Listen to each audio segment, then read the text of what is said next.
Alrighty, welcome to the November 2022 meeting of the Beaver Dam Lake Protection and Rehabilitation District Monthly Resident Advisory Board meeting.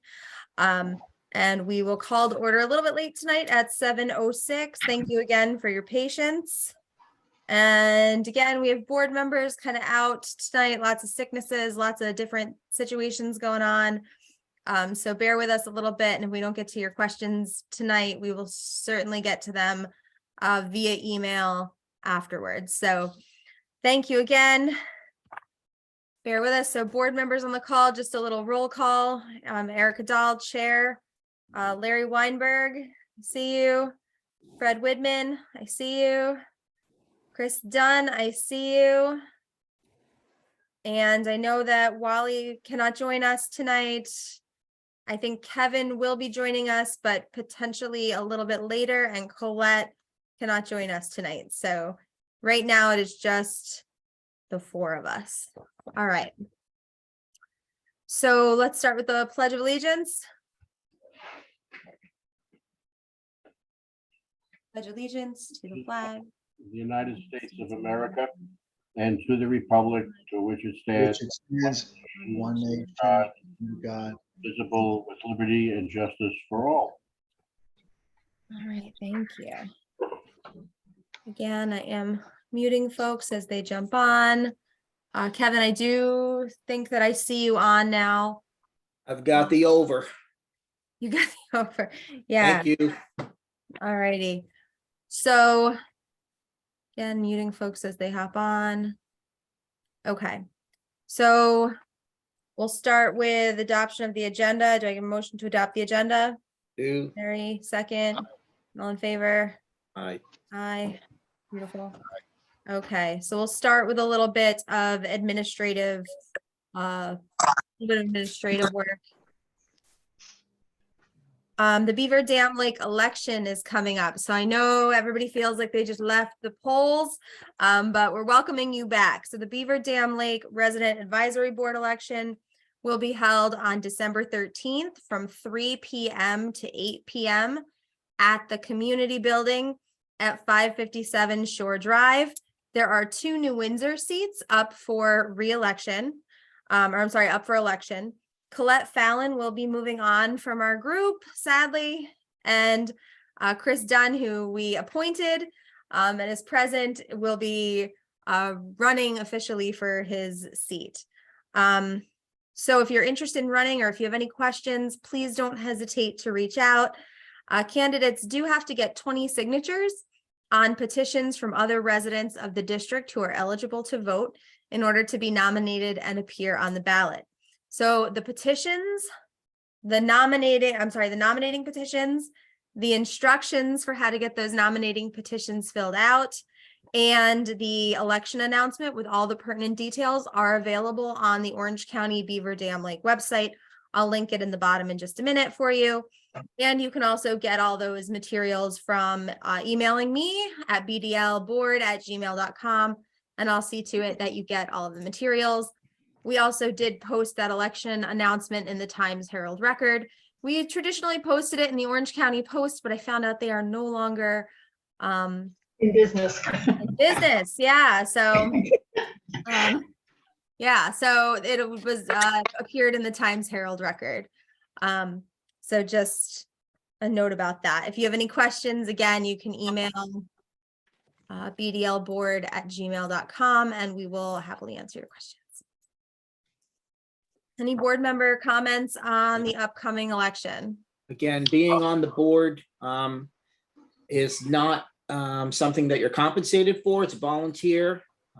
Passion for the community is important.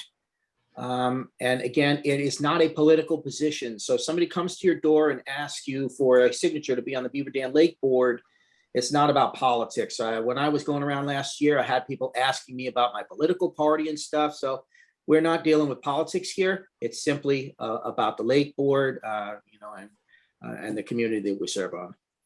Yeah, and you bring up another good point too. Anybody in any of the districts can sign the nominating petitions. Everybody in Beaver Dam Lake can vote, but the 2 folks that are running have to reside in the New Windsor part of the district. Alrighty. Do we have any poll workers here? So I On- know, I think Dave Miskovic is on, and he is connected with Miss Marty Purdy, who is also on, who will be one of the poll workers for that Very day. good. And I know that Dave has connected with the Board of Elections to get the list of eligible poll workers, because we do hire poll workers, we pay them for that day to obviously be there for the election, to then count the votes and to report those the results to the Board of Elections. Yeah, we don't want to hear anything about stolen elections to the board. No, no, not at all.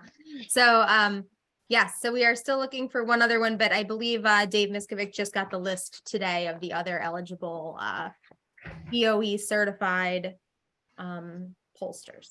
So Great. pontoon boat removal. Please make sure you remove your pontoon boat as soon as possible so they're not damaged by the ice and winter weather. Alrighty. County website update. So board members are working to ensure the website is updated with the new CSLAP data and other relevant information. The YouTube channel and email are linked there and up to date currently. So stay tuned for some more updates to our website. We're kind of restricted based on how they structure the website, but we're going to try to get up as much content as we can and make it as current as we can in collaboration with DPW. Sorry. The Beaver Dam bylaws. So we've mentioned this in the past, but we're starting to take on the update of our bylaws. So there's two different kind of policies that govern our district. There are the district bylaws that really govern the board and our elections and things of that nature. And then there's also local law 8, which is something separate. And it deals with other issues, for example, the dogs on the reserves. Okay. We are looking to specifically update our bylaws to make them more relevant and current. For example, there used to be a board seat for a representative from the Water Corporation. That doesn't exist anymore.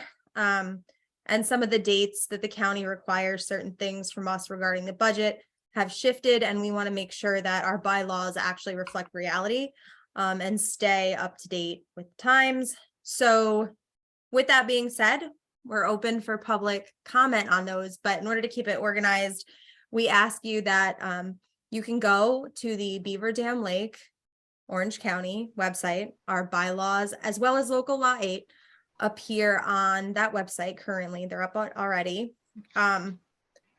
Make sure you are looking at our current bylaws, not the draft that was written later, which is also there.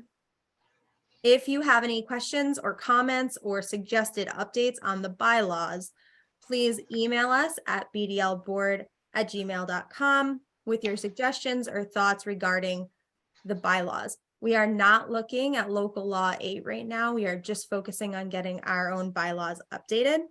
So if you want to go look at that, we're accepting comments via email. And at a later meeting, we're going to talk about the resident comments, and we're going to talk about it as a board and find out if there's any specific updates that we want to do and vote on to those bylaws. Any comments, board members? And just to add on, to make sure, yeah, you're looking up the 1991 version, because anything else is not current. So if you see a draft or even something older, you might find it. It's 1991 that you're looking at. Thank you. And you can print them out as well. Might be easier. Yeah, they are. It looks like a photocopy of almost like a typewriter document. Yeah, it's about 5 or 6 pages, right?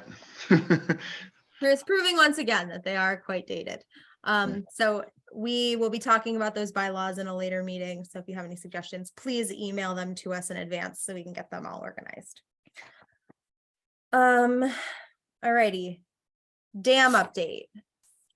So we can talk first about Tectonics inspection report on the 24-inch line. The The report was held up. We requested it from DPW. Wally and myself had a meeting with Travis and Eric Denega, the commissioner and deputy commissioner at DPW, requesting this report again. Apparently the videographer who makes a camera in there was still had the tape, hadn't given it to Tectonic to write their report, has now given it to Tectonic as of today, and we should have that report in our hands in the next couple of days. So as soon as we know it, you'll know it, and we'll share out those results at the next meeting. The issue of, so CBI, which is the contractor of our dam, had a flag hanging with their logo on it. We requested that that flag be removed. But where that flag is requires fall protection, and it will be addressed when resources are available. So when they're out there anyway with fall protection, they'll remove that flag. It's kind of tattered right now, unfortunately. There was an American flag that got kind of beaten up out there too. I was able to take that one down, but the CBI flag is just in a place that's really kind of dangerous. So we will get it taken down, but it shouldn't be removed by one of us. It really requires some fall protection. Sounds good. Thank you. Just make sure you are muted if you are not. Thank you. All right. There was a large log stuck between our fuse gates that we talked to the DPW about removal, and the action is with Kevin and Walter, who are going to work together to get this log removed if it is deemed to be safe to do so. But it may be the case that the water just starts to quite literally go over the dam and the log will go with it. So as far as I know, Wally and Kevin are still working on getting that removed. No school, but school, there could be track meets and all. Okay. If you don't know how to mute, you just hit the top of the screen on your phone or your device, and there'll be a mute or not mute. It's a little microphone. Just touch that microphone, a red line will go through it, and you will be able to mute your voice. So we do hear a few people, so please be courteous. We really appreciate it. Thanks. And if you unmute and I'm not expecting you to, I'm going to manually mute you. So just if you want to say something during the meeting, you can put it in the chat box. And Wally mentioned during the last meeting that during the summer, no shock to anybody, we had insufficient rain and input to maintain the lake level at the level at which it would go over the dam, which resulted in the level being approximately 10 inches below the spillway at one point. The lower level contributed to excessive algae blooms and additional expenditures to control those blooms. The lower level was due in part to the various leaks through the dam surface. So we were able to have a conversation with DPW about that. They said that the impact of the leakage on the lake level over the summer did not cause a significant reduction in level. And 10 inches below this, we discussed that the lake level being 10 inches below the spillway most of the summer was causing some of the algal blooms, and that was noted. So we will be keeping an eye on and accepting the report regarding any leaks that are happening so that we don't continue to incur any unnecessary expenses as a result of the water level being low. As of right now, it's not. Water is flowing over the dam. We're really excited to see that again. So we are finally back up to level after a bit of a drought over the summertime. There is a bent valve operator linkage on the 24-inch line. So if you're looking at our dam from the lake side, you'll see kind of two towers on either side of the dam. At the top, they have locked, secured manual valve releases, and the line that goes down to one of them was affected by the ice last winter. So we did question if the DPW was able to operate that valve. When's the last time they operated it?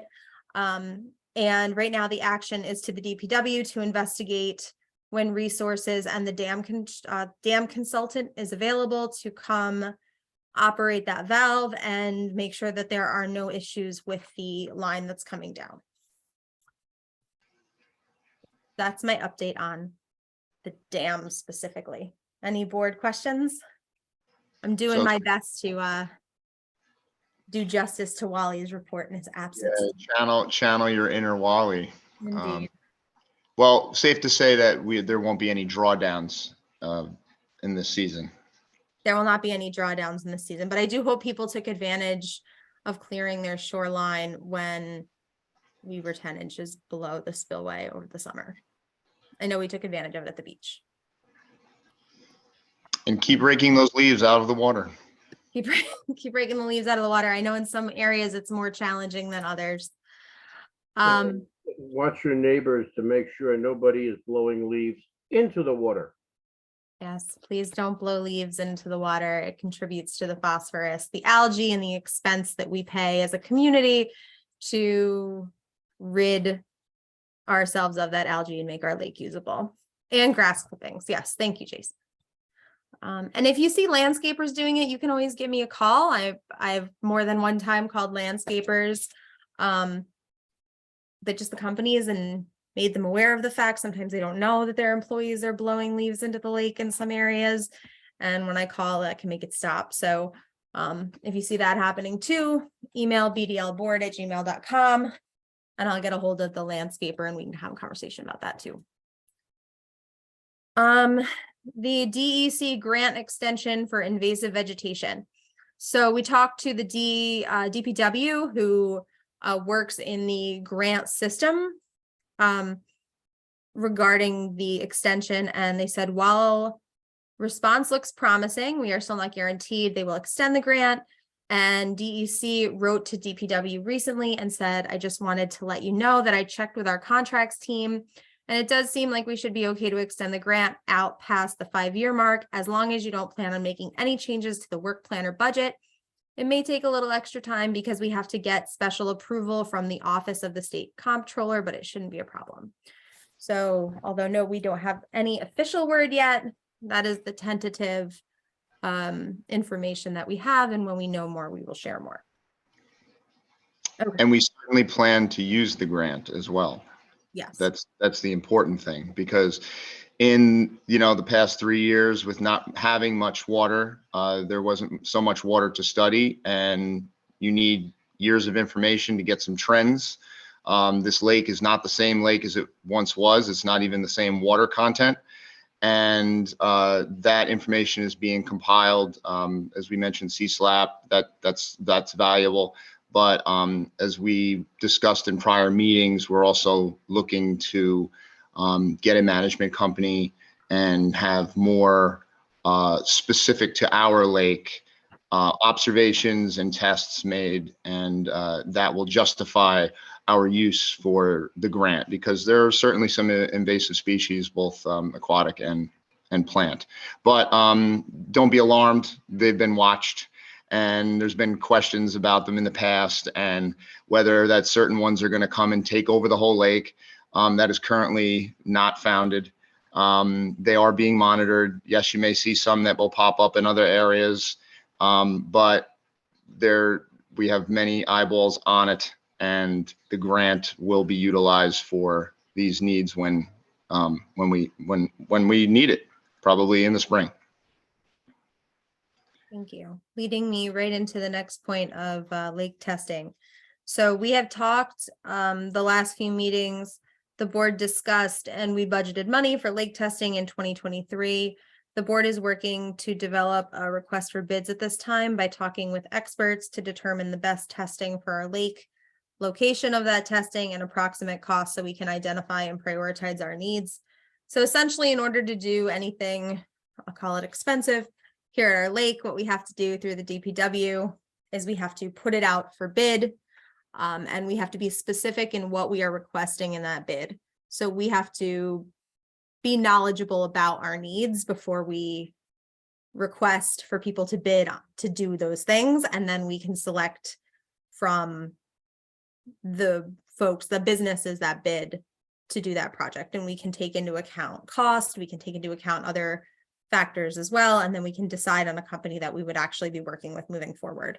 The board would make a request of the DPW based on which vendor we wanted to work with, and the DPW typically honors that request, but there's a discussion back and forth. So right now we are preparing that request for bid by determining exactly what we need, where we need it, and when we need it. So stay tuned for more on that.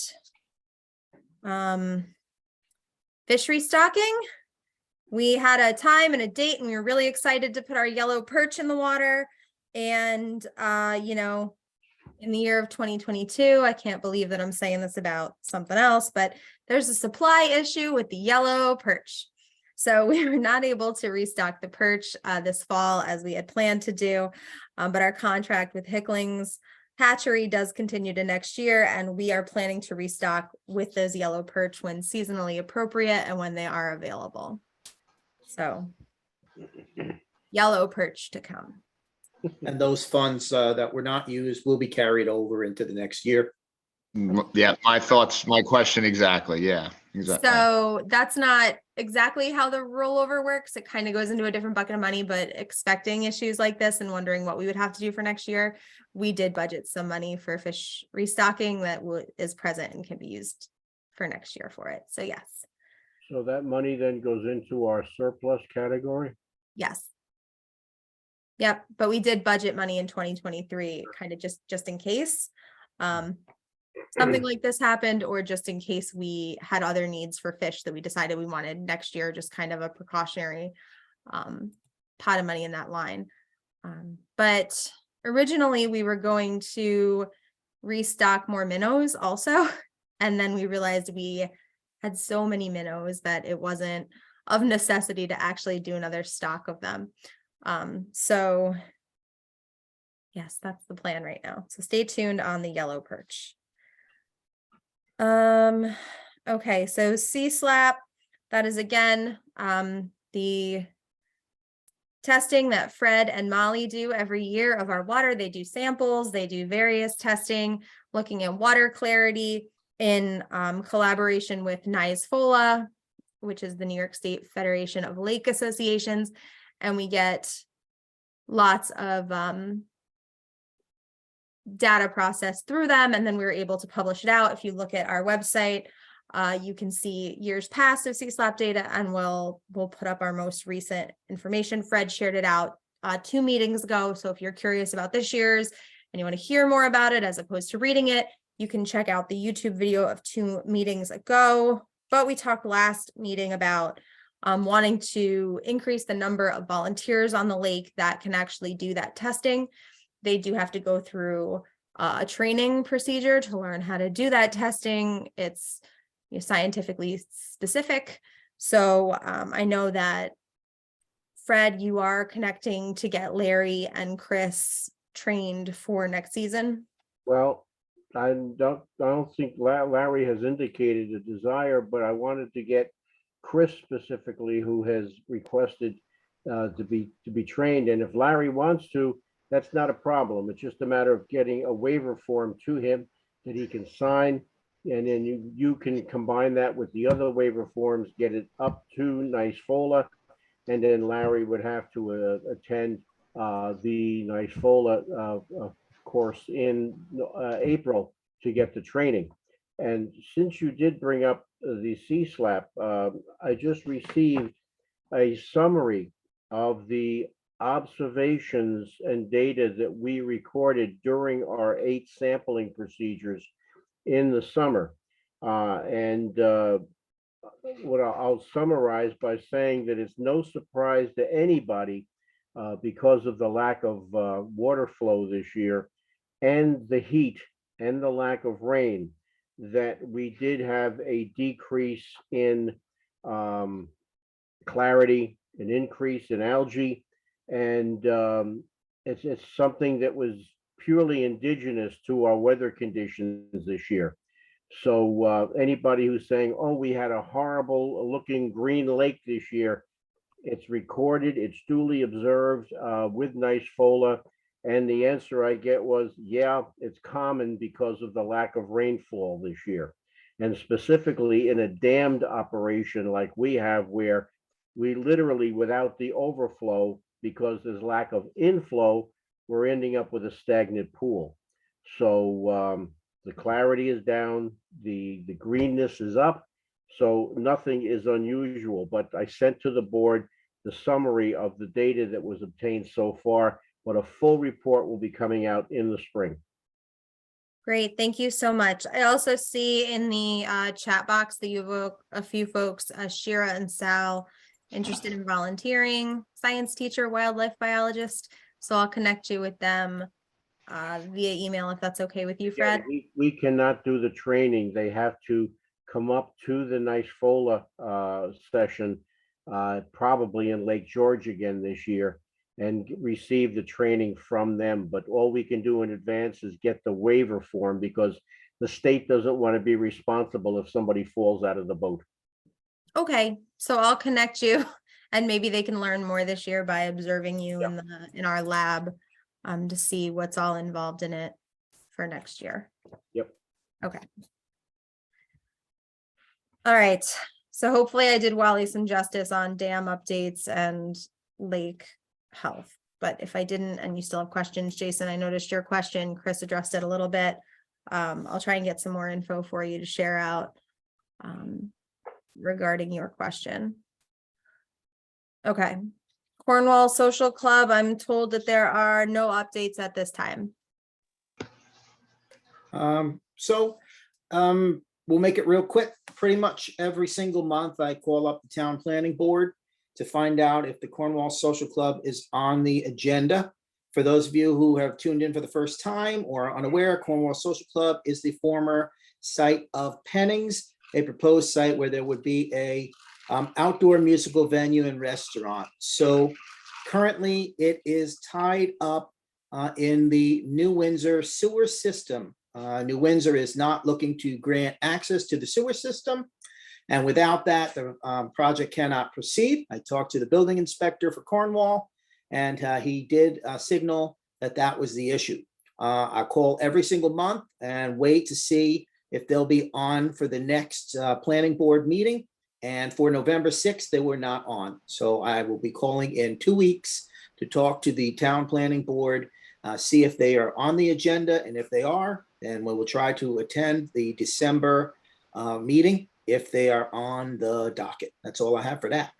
And Larry, if I could jump in, I mean, in your opinion, it doesn't seem, and remember, this is an opinion, it doesn't seem that this would be something that would completely end the development, correct? That this would just be something where they maybe have to go back and restructure the site plan or rework the capacity of customers. It's not something that, it doesn't mean that this is the death of the project at all, correct?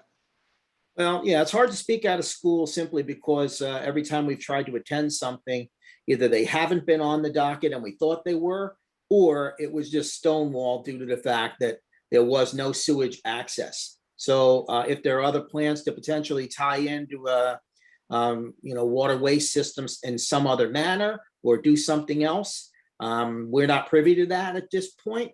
And then hopefully if in December, if they're on the docket and we go and we see what's happening, we'll certainly share that with the group. So I haven't heard anything as far as quote unquote being canceled or nullified. We're just in temporary in a stalled state. Yeah, and everybody, keep in mind, this is kind of, it's a rare situation, but it's not a unique situation to create a new sewer district.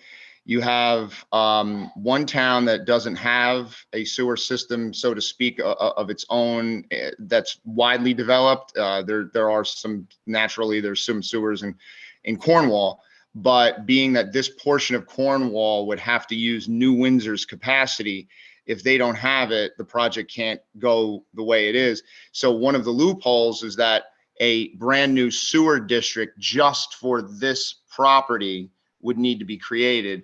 And there's no justification to start this type of a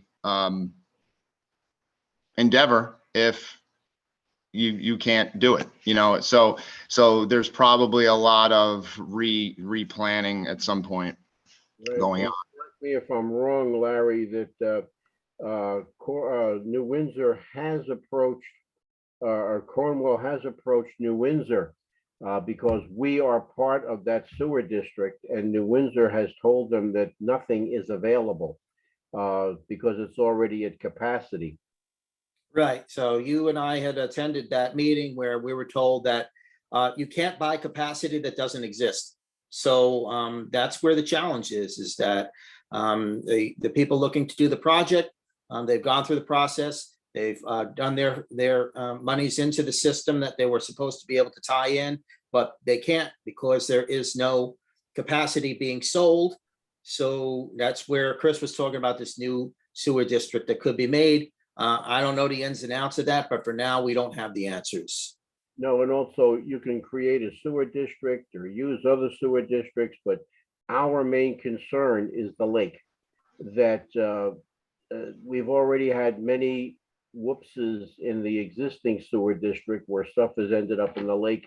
So that is our main concern. I don't think anybody on the board is objecting to the project. It's just wanting to protect the lake. And as another issue, the water resources as far as what they're going to draw.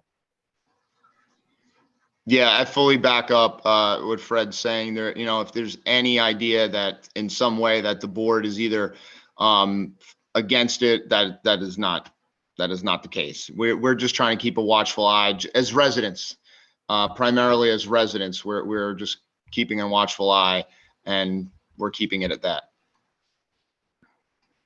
Thank you. And if you hear more, let us know, and if there are any actionable items that need to be shared out between meetings too, I'm happy to send those out via email to keep everybody in the loop.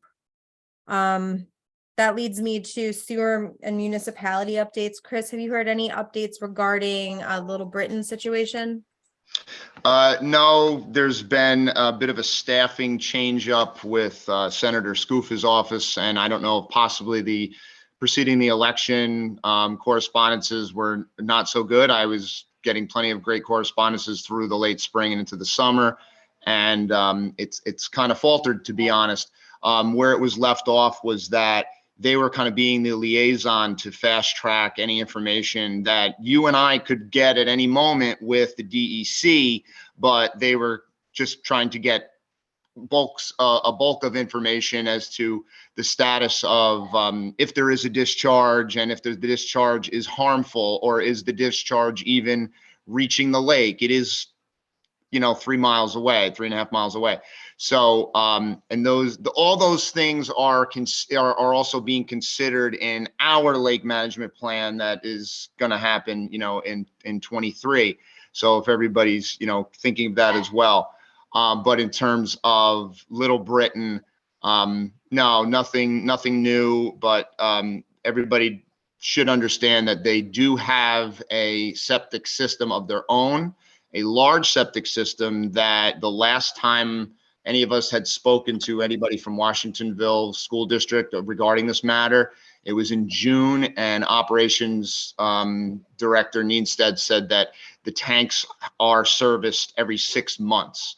Many people that have septics, that that's not required to be every 6 months. That's typically once a year. Sometimes if you have a healthy septic system, you don't even have to do it every year. But if it's a school, a business, it's a good idea to do it every year.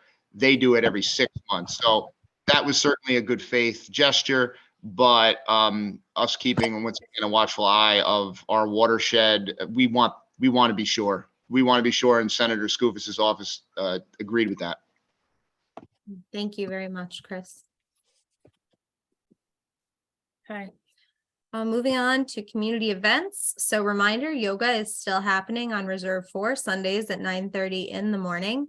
It's held indoors. There are some yoga mats available if you need to borrow one, but you can also bring your own. You can drop in or call in advance. And I've emailed out that information before. Noreen Keegan regularly posts it on the Residents of Beaver Dam Lake Facebook page. But if you need that info, again, let me know. Again, Sundays, 9:30 a.m. down at the community building. We hosted a trunk or treat this month. The event was a great success. Thank you so much to the residents who participated by decorating a trunk. We had so much candy. Thank you to the residents. Thank you, Larry Weinberg, for all of the candy donations. Thank Way you. too much candy. Way I always feel I'm like a- we're not going to have enough candy. And this year I'm like, I'm not going to buy any because I know every year I panic like we're not going to have enough candy. We always have too much candy. Oh my gosh, we had so much candy. We had thousands of full-size horse. It was insane. It was insane. Lots of Um, cavities, coming to Dr. Boyle.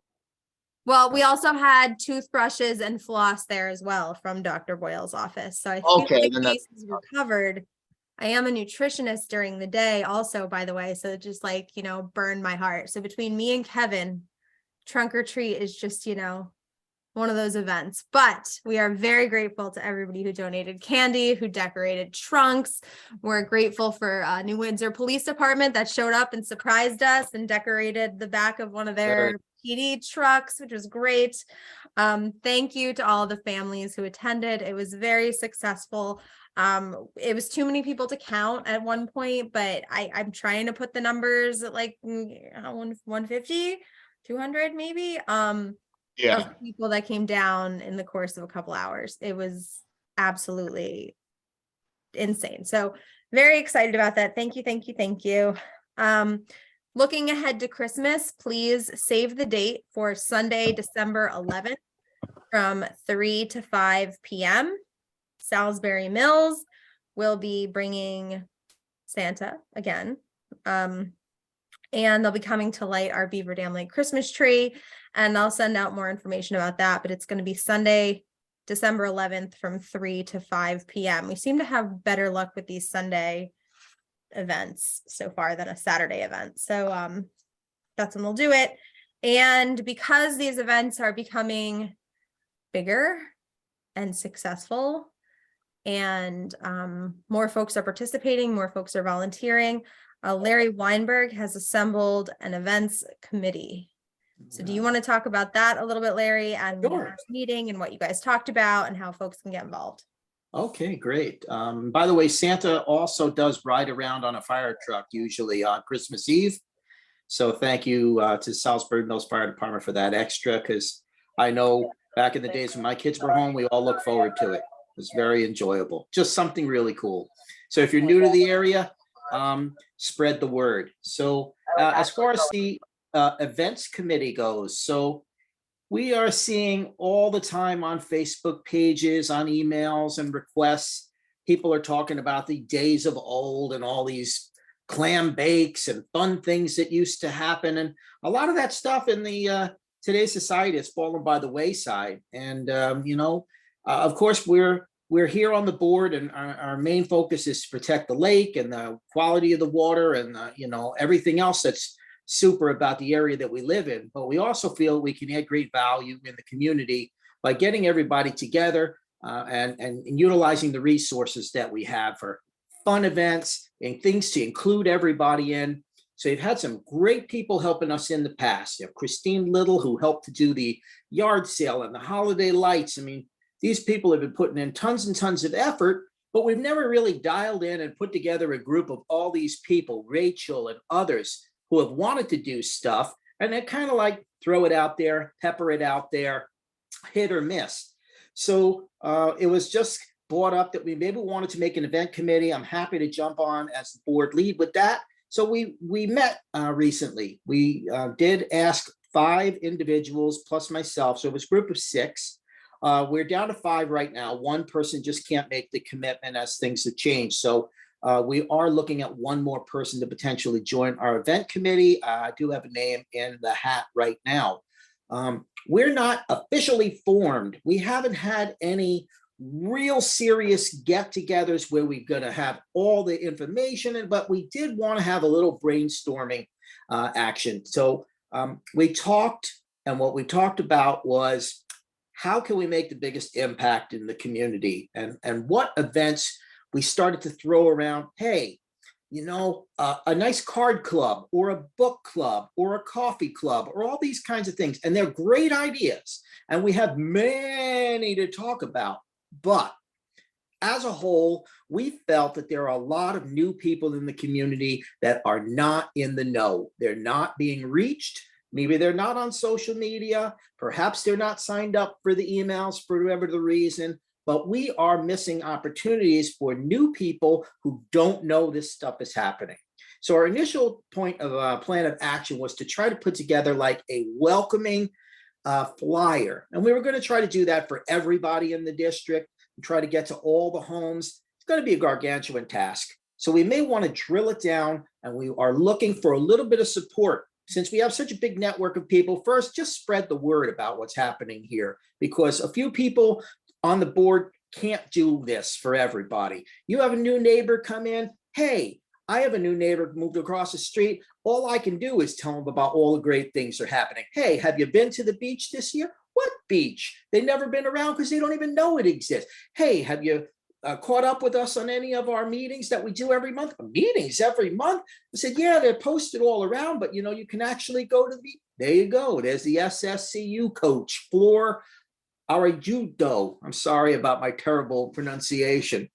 But so let's start with this. If you know somebody who's new in the area, you see somebody you haven't seen before, man, just give them a friendly greeting and say, hey, by the way, this is what we got going on. I had a lady go by me the other day. She had no idea about all these things happening. She gave me her address. I wrote things down on a piece of paper and I stuffed it in her mailbox with her permission. And she was so thankful for it. So let's use the power of this group. I know we only have 30 plus people on right now, but there's a reason there's only 30 plus people. Maybe, everybody's busy. Everybody's got things going on. So we wanted to get this event committee. And the first thing we wanted to do was make a flyer. Okay. The flyer would involve, how do you sign up for BDL emails, and how do you get onto the Facebook group, and what other really important things could we get to the new people in like a welcoming wagon? All right. So real quick, if there's somebody who's in real estate or knows somebody in real estate who might be able to give us, or me particularly, information regarding new people who have moved into the district over maybe the past 5 years, just so we can start with a baseline of people to get to.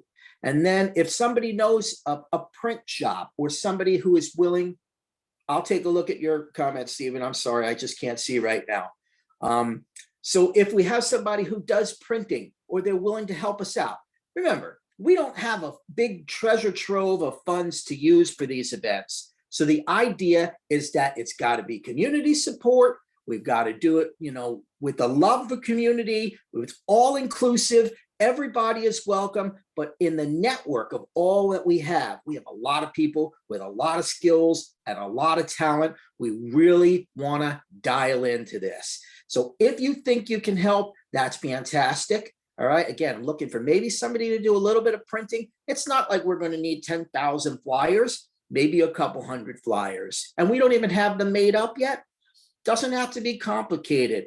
All we're looking for is we have a group of great people and we want to start getting these events rolling, and we really want to start doing it like now. Okay, pass it back to you guys. Any questions or anything? Thank you. How passionate are you really about this, Larry? How passionate? Hey, look, by I'm a man of action. Richard Flor's name. Okay, Flor, I happen to have met at the chili cook-off. Nice. So hi, Flor.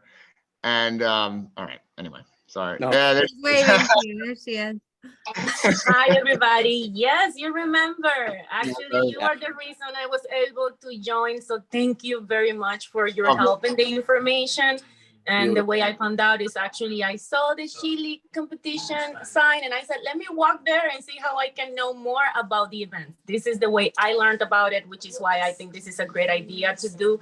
I have been living here for a year and I had no idea how to actually get information about events. So I'll support that. And my name is Flor Araujo. Thank you so much for trying. I understand. Well, you'll learn it and you'll get to, the pronunciation. I was going to pull him aside tomorrow.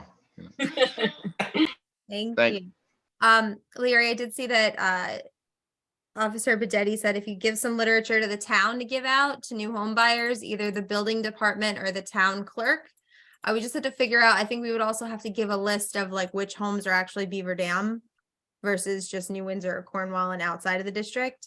But that's a great idea. And we also have an email that gets sent to folks who, when they first sign up for the email, they'll get kind of an informational email back giving them some of the info about this, but it might be a great place to start for your flyer, because unless they're emailing me to get on the email list, they don't get all of the other information. So I can give that to you too. it shows like our website, how to get the permits for your cars and boats and some stuff like that as a jump off point. Yeah, they even mentioned a QR code if that was something that was like the county, if the county had a QR code in I order can to make a access. free QR code for you. Yeah, I mean, just so we could, on the flyer, you put a QR code and then you just scan it and it'll take it right to the Beaver Dam Lake page. I mean, how much better could we get than something like that? And we could actually, if you want to, QR codes are free online. I know that there's one website called flowcode.com, and we could create one. We could blow it up, have it printed, laminated, and we could actually put it on our signs throughout the community too, if you would find that helpful. So Wow. it's Great. of no expense other than A just lot of great momentum, you know? I mean, I'll just close and say, man, if you don't see the joy and all the value added when these events are going on, you just got to show up once and you'll catch the fever. I tell you, I guarantee it. Thank you. Thank you. You're Appreciate welcome. all your efforts. Let us know how we can support you. And Okay. thank you to the others that came to that meeting also. Good night. Sorry, my little one's going to bed. Alrighty, so that is all that I have for community events. Any other board member comments or items that I may have missed that you want to touch on before we go to resident comments? Fred, go for it. Just something I have been talking about ad nauseum, is that there are still vehicles, and I can only talk about Reserve 2 and sometimes 1, that are going down there without stickers. I am trying to not be Mr. Bad Guy to call the Cornwall police, especially at night. They may think that because they're parking by the street light that's down in Reserve 2 that it's okay. This is not permissible, and anybody who's a resident should know this. Whether you have a sticker or not, there's no parking down there in any of the reserves after dark. So please, I know I'm probably speaking to the choir here, but if you have a neighbor that does not have a sticker or feels, I've been here for 25 years and I've never needed one, well, please don't make the board members the bad guys that have to notify the police of illegal parking. Because we don't want to go down there and take a chance of being confronted with something we don't want to be prepared for.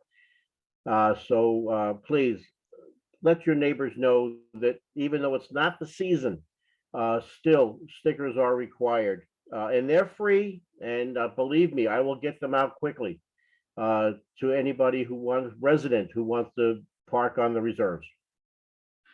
Thank you. And again, there's some signage around that indicates that also. I know we gave out more stickers last summer than we have in a really long time. Also, dark feels like it starts at lunchtime right now. So bear with us. Alrighty. Any other board member comments? Just not really related, but very, very quickly, there was a raccoon that was just hanging out on the outside of Shore Drive for about 45 minutes, just standing right on the edge of the road. A few concerned people were walking by with their pets, and we all didn't know what to do. We called the New Windsor Police Department or the Cornwall Police Department. They came down, they surveyed the animal. They said it didn't look like it was sick or anything was wrong, just leave it alone. And yes, eventually it did leave. But, you know, during these months, I believe it's deer mating season. So we're going to see a little bit more activity for animals here as they try to shelter in place for the winter. So be cautious on the roads, and don't approach a wild animal if you're really not prepared to deal with what may come of it. So that one ended good, but I just wanted to let everybody know that that was just a real quick incident. Call the police. They came down real fast, made an assessment. They were there. It was done within a few minutes. So just something to add. Thank you. Thank you. And to that, I would add, don't feed the wildlife in the area. Also, feeding the deer. Seen that a little bit around. Health hazard, ticks. Don't feed the wildlife. Or the Canada geese. Or the Canadian geese. Yeah, for sure. All right. Any other board member comments? All right, resident comments. If you got any, put them in the chat box. We have been trying to keep up throughout the meeting. I think we got everybody. If I missed you though, let me know. Yell at me.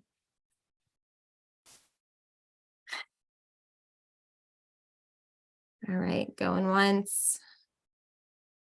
Going twice. All right, do I have a motion to adjourn? Aye. Second, Larry. Oh, someone said there is a raccoon disease killing them that way. They sit around. Okay. Thank you, Joe. All right. All in favor of adjourning? Aye. All right. Thank you, guys. Have a great night. Have a good night, everybody.